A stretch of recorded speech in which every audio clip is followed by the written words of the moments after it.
Yeah, it's 8 o'clock. I think we can start. Will you read?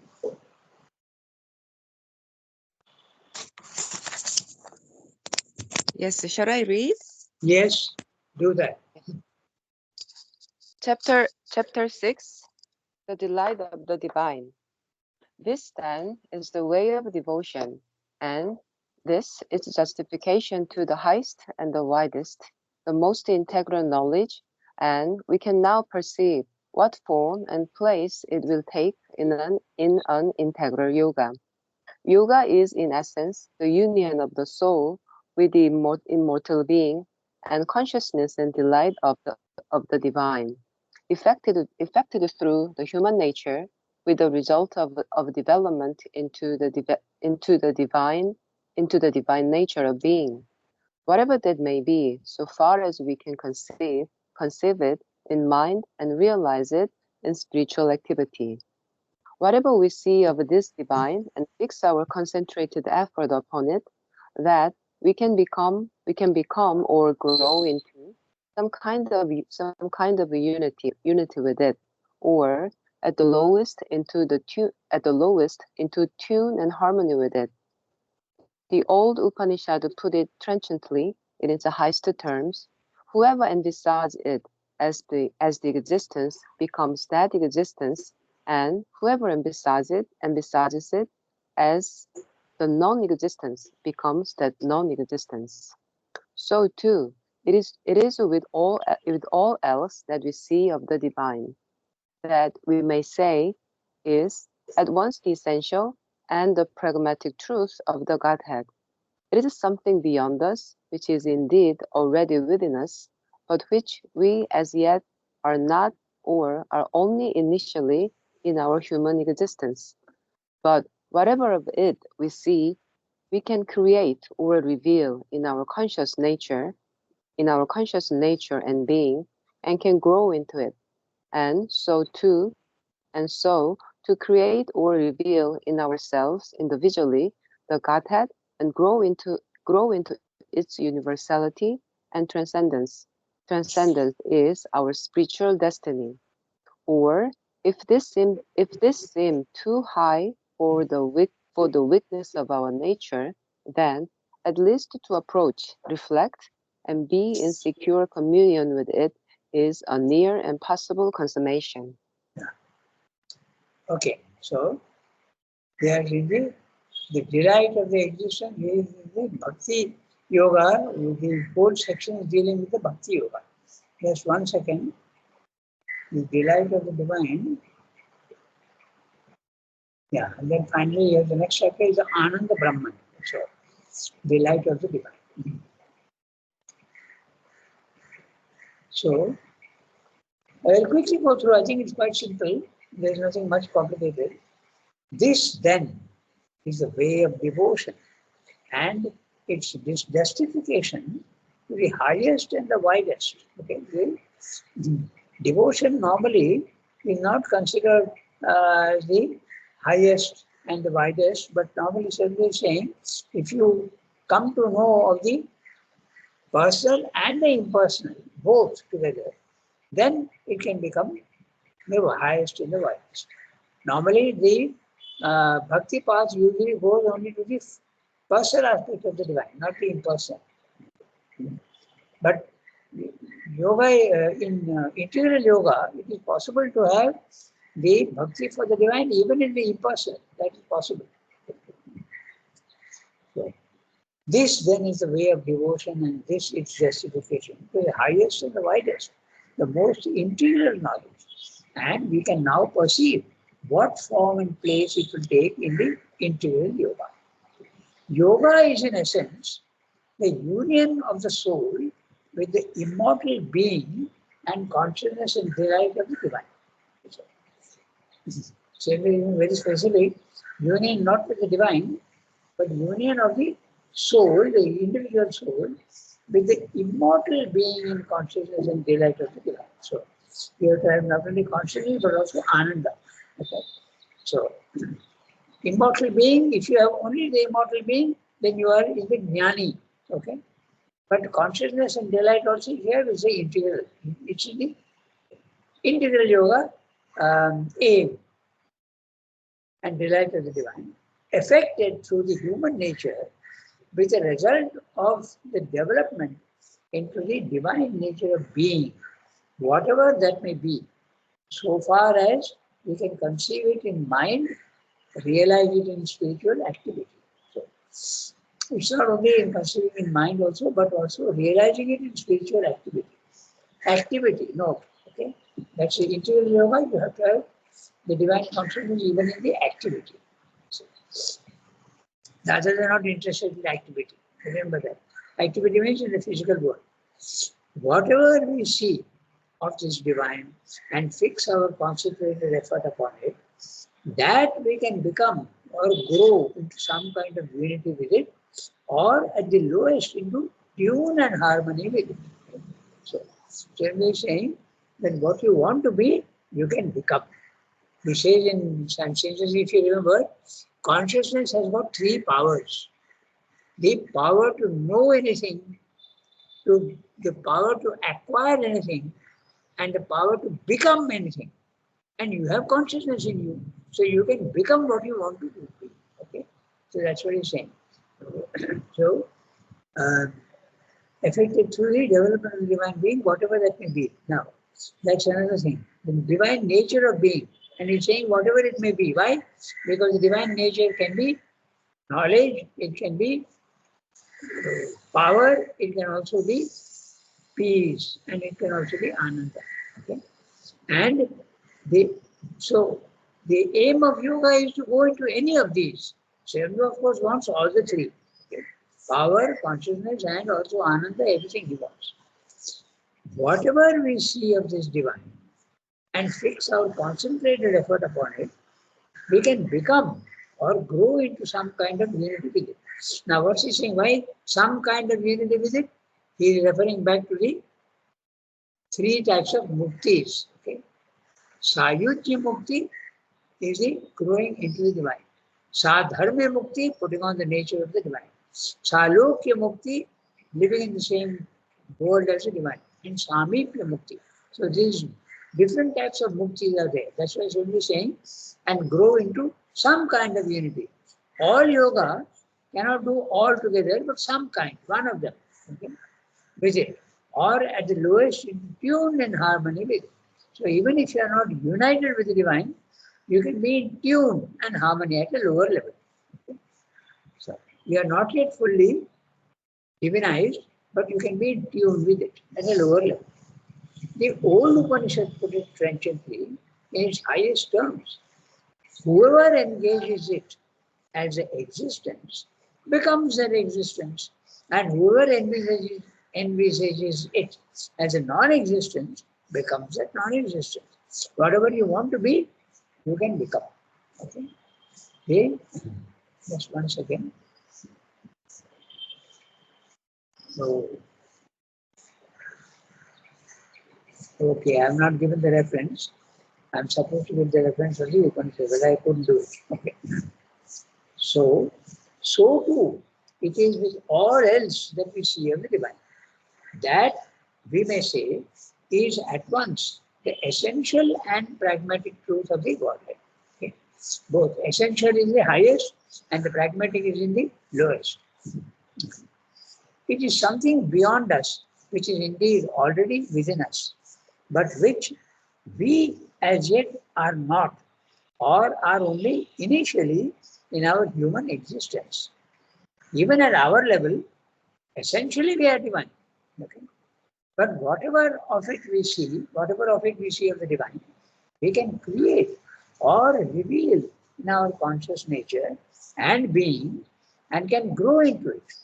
And so to create or reveal in ourselves individually the Godhead and grow into its universality and transcendence is our spiritual destiny. So you have to, individually you have to grow into the divine and achieve universality and transcendence. In other words, all the three. Individually, universally, and transcendentally. That is the aim and the integral yoga. not necessarily in the others, other yogas. Or if this seemed too high for the weakness of our nature, then at least to approach, reflect, and be in secure communion with it, it is a near and possible consummation. So, reflect means in the second level of the second level. The first level, you are in ignorance. Second level, you start reflecting the divine. Any aspect of the divine, you are getting reflected in your mind. Okay? That's a level 2. But Srinivasa wants you to go to level 3. But if that is too difficult, even in level 2, you can have some sort of possible, near and possible consummation. So, even the spiritual plane of consciousness is wonderful. So, after that, if you feel like, and you are in the integral yoga, then you can try even for higher. That's what it says. Now, it comes back to the aim of the synthetic yoga or integral yoga. So, who will read next? Archana Ji, if she has the text and she is Yes, yes, Sangada, I can read. go ahead. The aim of the synthetic. The aim of the synthetic or integral yoga, which we are considering, is union with the being, consciousness, and delight of the divine through every part of our human nature, separately or simultaneously, but all in the long end harmonized and unified, so that the whole may be transformed into a divine nature of being. Nothing less than this can satisfy the integral seer, because what he sees must be that which he strives to possess spiritually, and so far as may be become, not with the knower in him alone, nor with the will alone, nor with the heart alone, but with all these equally, and also with the whole mental and vital being in him. He aspires to the Godhead and labors to convert their nature into its divine equivalence.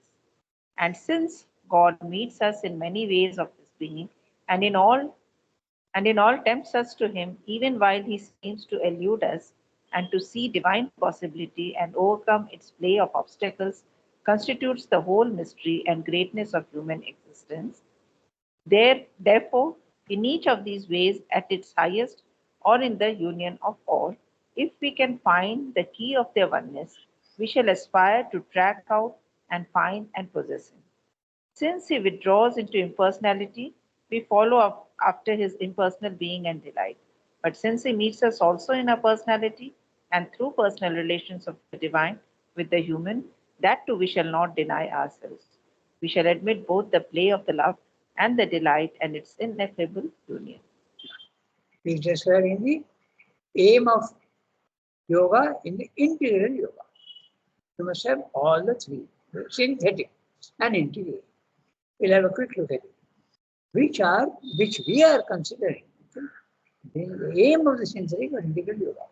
The other yogas are not synthetic and integral because one aspect is more than enough for them. It is so satisfying. But those hunger for synthetic and integrality is very much. So those who they feel like that, they are the right candidates for this yoga. Which we are considering is union with the being, consciousness and delight of the divine. So, being is Sat, consciousness is Chit Shakti, and delight is the Ananda. So, in every way, you must know him. Because being is the Sat. Your very substance has to be divinized. Consciousness and delight of the divine through every part of our human nature. Which are the parts of the human nature? Body, mind, and vital.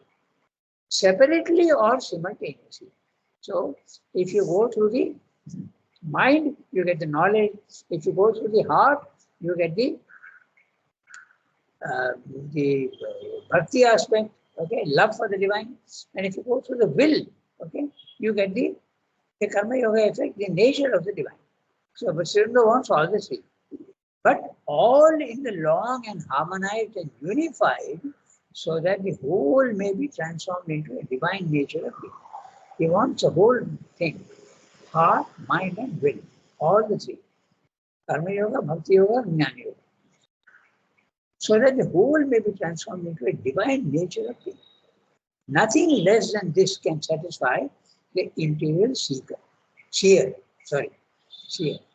because what he sees must be that which he strives to possess spiritually, and so far as may be, become.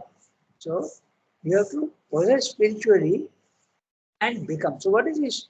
Possess spiritually is at a higher level of consciousness. Your consciousness possesses the divine and the divine possesses you. But your body-mind life is below and it's not participating in your spiritual condition. But if you become that, okay, at the lower level, then it's the interiority. You have to become that even while you are in your body-mind life. Not with the knower in him alone, nor with the will alone, nor with the heart alone, but with all these equally, and also with the whole mental and vital being in him, he aspires to the Godhead and labors to convert their nature into divine equivalence. So, we'll have a look at what he's saying. Not with the knower in him alone, okay? Not with the mind, nor with the will alone. That's it, Karma Yoga.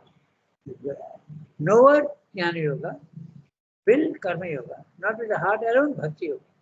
But with all these equally, and also with the whole mental and vital being in him. Okay? Not only at the lower, but even at the lower level, okay? Mental and vital being in him, he aspires to the Godhead and labors to convert their nature into a divine equivalence. So what is this equivalence he's talking about? The mind is in ignorance at our level. It must become a instrument of utter knowledge. Then the vital is desire and attachment and ego, and it is usually impure vitality. So that has to become absolutely the pure energy of the divine. And the vital and the body. Okay, the body is usually the inertia. The element of it is inertia. In other words, actually what is meaning by divine equivalence will go not by body, mind, life, but will go by the three gunas. Okay, sattva, rajas, tamas. Sattva in the mind must become illumination of knowledge. Okay. Then rajas, which is impure at our level, must become pure energy, only energy, okay? Power of the divine. Then tamas, which is the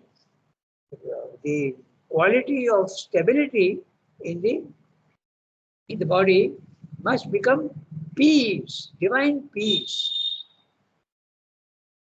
Stability, but not a stability of tamas, but a stability of divine peace. That these are the equivalents that he's talking about. Okay? And since God meets us in many ways of his being, and in all tempts us to him, even as he seems to elude us, eluding is more obvious than tempting. Okay? But if the soul awakes, then the temptation becomes very clear. He is actually calling you all the time. Okay? Tempts us into to him, even while he seems to elude us. And to see divine possibility and overcome its play of obstacles constitutes a whole mystery and greatness of human existence. Okay? So, the mystery of human existence, we seem to be absolutely undivine, but you can become divine even while in your body-mind life. That's a mystery. Okay? It is something very difficult to understand by the mind alone. And to see the divine possibility and overcome its play of obstacles constitutes a whole mystery and greatness of human existence. Therefore, in each of these ways, at its highest or in union of all. So either knowledge aspect or bhakti aspect, love aspect, or even the peace aspect, okay, all these, or the union of all. The union of all is what he actually Srila wants. If we can find the key of their oneness, we shall aspire to track out and find and possess it. Okay? And he has told us how to do that. That's why he will go to the next. We are now almost at the end of the chapter on the path of bhakti.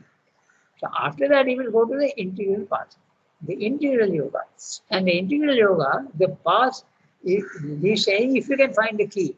So the key, he will tell us later on, is first to find your psychic being, then to go to the self, the second level, and then to go to the third level. So triple transformation is what he wants if you want a union of all the qualities of the divine. So first level, psychic transformation. Second level, spiritual transformation, finding of the self. And third, supramental transformation. You have the power to even change everything in the physical world. Your body, mind, life also will be changed. Okay? That would usher in the supramental race. We shall aspire to track out and find and possess him. Since he withdraws into impersonality, which is what happens first when you go to the level 2, you go to the self, you are the impersonality of the divine. We follow after his impersonal being and delight. But since he meets us also in our personality and through our personal relations with the divine, with the human, that too we shall not deny ourselves. Okay. The others say, if you get the knowledge, you are not interested in the love aspect. It is so satisfying, the knowledge. Or if you are in the love aspect, then you don't care for the knowledge. That's more than enough for you. But should be saying we should not deny ourselves. We'll get both. We shall admit both the play of the love and the delight of its ineffable union. In all the three ways, we want that. That's what Sylvia is saying. So we still have 20 minutes and we can go to the next paragraph.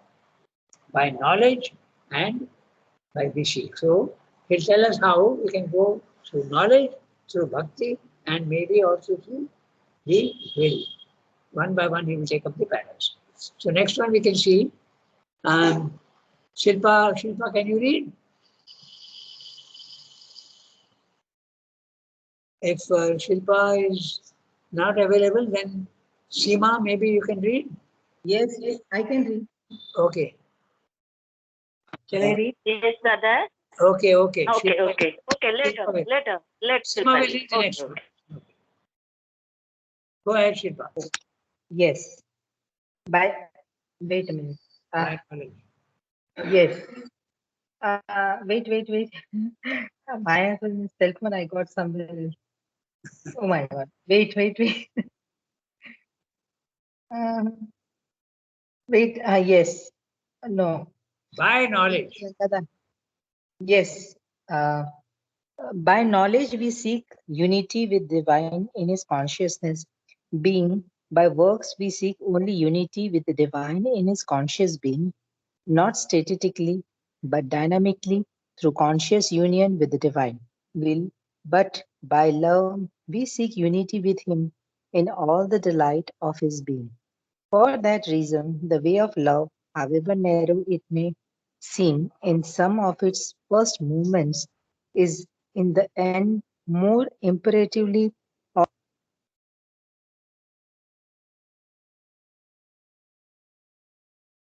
We have lost the connection.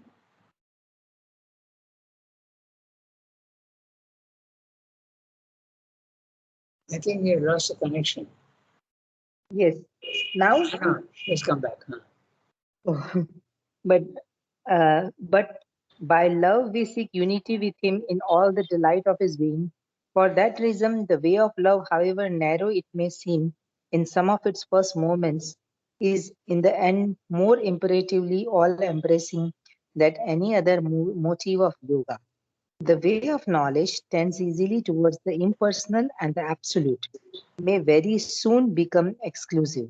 It is true that it need not do so, since the conscious being of the divine is universal and individual as well as transcendent and absolute.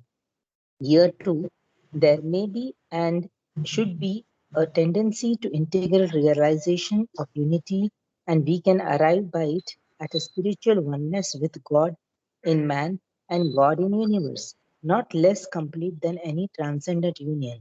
But still, this is not quite imperative, for we may plead that there is a higher and a lower knowledge, a higher self-awareness, and a lower self-awareness, and that here the apex of knowledge is to be pursued to the exclusion of the mass of knowledge, the way of exclusion preferred to the integral way, or we may discover a theory of illusion to justify our rejection of all connection with our fellow men and with the cosmic action. The way of works leads us to the transcendent whose power of being manifests itself as a will in the world, one in us and all, by identity with which we come, owing to the conditions of that identity, into union with Him as the one self in all and as the universal self and Lord in the cosmos.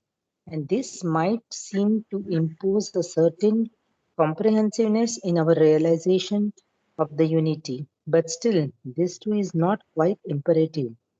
For this motive also may lean towards an entire impersonality, and even if it leads to a continued participation in the activeness of the universal Godhead, may be entirely detached and passive in its principle. It is only when delight intervenes that the motive of integral union becomes quite imperative. So he is saying very clearly that the unity of all this may not appear in the path of knowledge. The knowledge can be very exclusive. You can be very, very happy with the only the knowledge or even the will. Okay. But when it comes to bhakti, we say that it intervenes and integral unity becomes much easier with bhakti. In fact, that's exactly also what the Gita says. Okay. That's why we have the chapter, last chapter in this, after this we'll see the Ananda Brahman. Okay. So that is the highest. And the Gita is very clear about it.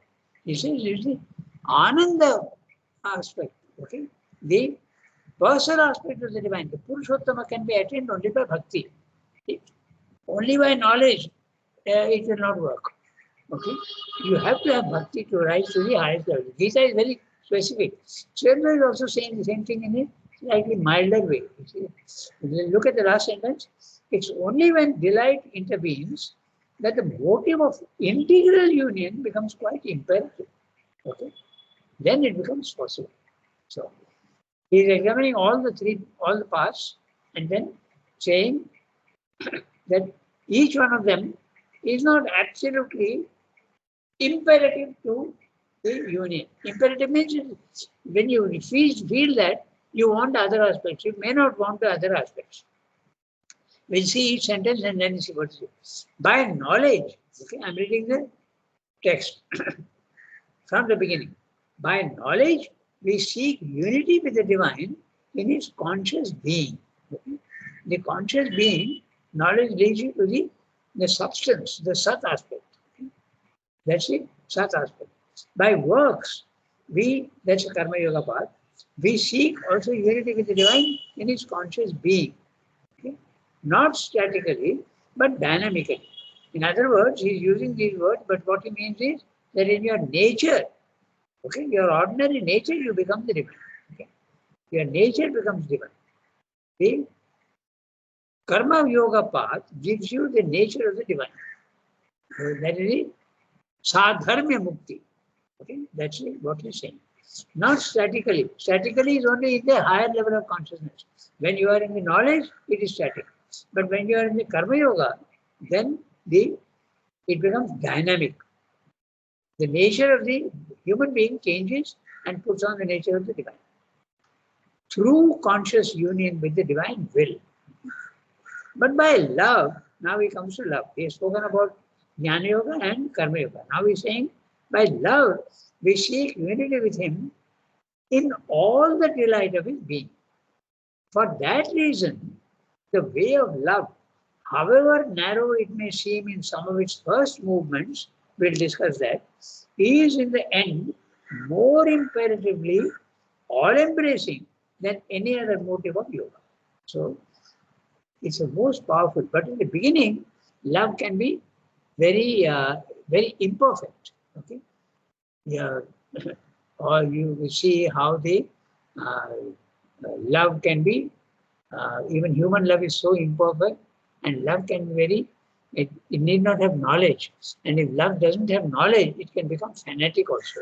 Okay, so that's what it's meaning by this saying. However narrow it may seem in some of its first movements. Okay, you start seeing that your divine is the only divine, and all this narrowness and all these things come from the vital part, because it's a vital being that is participating in the Bhakti Yoga. So it can see, but certainly very clearly saying it's the most imperatively all-embracing than any other motive of yoga. He repeats that at the end of the paragraph. The way of knowledge, he is looking again at it, the way of knowledge tends easily towards impersonal and the absolute. You don't see the personal aspect of the divine. You see only the impersonality, peace, calm, liberation, sense of infinity, okay, may very soon become exclusive. So very often, the path of knowledge becomes exclusive. Okay? Exclusive means it does not include love and does not include the delight. All these things are not there, neither power. Okay? Then it is true that it need not do so. Okay? It is true that the way of knowledge can also turn into the way of the path of love, but usually it does not. That's what Swami is saying. Since it is true that it need not do so. Since the conscious being of the divine is universal and individual, as well as transcendent and absolute. So there is a connection between all the three. Therefore, the path of knowledge need not be exclusive. It need not exclude the others. Need not be self-satisfied. That's what he said. Okay. No less than the, but still, this is not quite imperative. Imperative means it's absolutely not essential that the one who reaches the Jnana Yoga path, the knowledge path, has to necessarily also look for the others. It's not like that. He can be very satisfied with only what he has, the knowledge aspect. It's not imperative, simply saying. Neither is it imperative for the others, but it becomes imperative when it becomes love. Okay? Love of the divine. For we may plead that there is a higher and a lower knowledge. There is a path of the Jnana Yoga. Higher knowledge and lower knowledge. Paravidya, aparavidya. A higher self-awareness and a lower self-awareness. And that here, the apex of knowledge is to be pursued to the exclusion of the mass of knowledge. You don't need to have scientific knowledge. You don't need to have knowledge of the world. You can have only knowledge of the divine, and that makes it exclusive. You are excluding the other aspects. Okay? So, this will be pursued to the exclusion of the mass of knowledge. The way of exclusion. Dada, one line left, I think. That is God in man and God in universe. That line left in between, just before that line. I'm giving you the general line. Okay, I'll read that line also. And I'll read. The sentence is very big. That's why sometimes you get the essence of what he's saying. It is true that it need not be do so. Okay, the path of knowledge need not be exclusive, since the conscious being of the divine is universal and individual, as well as transcendent and absolute. So you can, even from knowledge, come to love and the other aspect also, peace. Okay. So here too, there may be and should be a tendency to integral realization of unity. Even if you follow through the path of knowledge, you should want unity. That's what he's saying. And we can arrive at it by spiritual oneness with God in man and God in the universe. So God in man, the individual, and God in the universe, the cosmic, the universe. All the three you can have. Individual, transcendent, cosmic, and individual. So, because they are all connected, that's what simply is saying. Then any transcendent union. But still, this is not quite imperative. In other words, what it means is when you follow the Jnana Yoga path, it is possible to exclude the others and be very satisfied with what you are having already knowledge. For we may plead that there's a higher and a lower knowledge. He is explaining why. Okay? The higher knowledge is spiritual knowledge, and the lower knowledge is worldly knowledge, okay? Scientific knowledge. A higher self-awareness and a lower self-awareness. And that here, the apex of knowledge is to be pursued, the higher spiritual knowledge, to the exclusion of the mass of knowledge. Mass of knowledge, the physical world, knowledge of the history, mathematics, science, this is all mass of knowledge, lower. Okay? The way of exclusion preferred in the integral way. Okay? Need not be like that. Or we may discover a theory of illusion to justify our rejection of all connection with our fellow men and with the cosmic action. He is explaining to you why the path of knowledge can be exclusive. Because you can say, okay, this is the other example he is giving you. He is saying, we may discover a theory of illusion to justify our rejection of all connection with our fellow men. The knowledge is giving you that the self is a reality and the world is only illusion. So why do you want it? It can become exclusive. That's what he's saying. But when you go through the the bhakti path, that exclusion element is much less. That's what he's saying. Because it is all embracing. And what is meant by all embracing? You start even loving plants, loving animals. When you have bhakti, the whole your heart opens out to everything in the physical world. You start seeing beauty, you start seeing love, you start seeing joy everywhere. That's the psychic path. That's why he's saying that when you go through the bhakti path, it is embracing, it is all embracing, and the tendency to reject the other paths is much, much less. It becomes absolutely imperative. You must know the divine good. That's what he's saying. So what's the time? 8:37. We've got 3 minutes only. So I'll just read out the summary of what he said so that it stays in our mind. Okay. 1 second, let me see why I'm not getting it.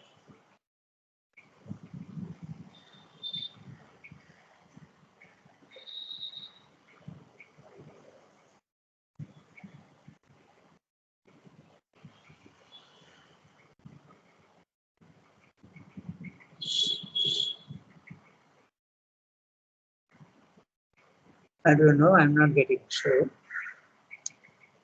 I don't know why it is not coming.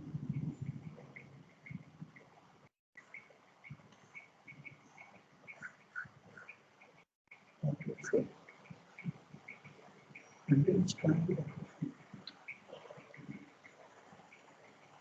Okay, so we have got 2 minutes more.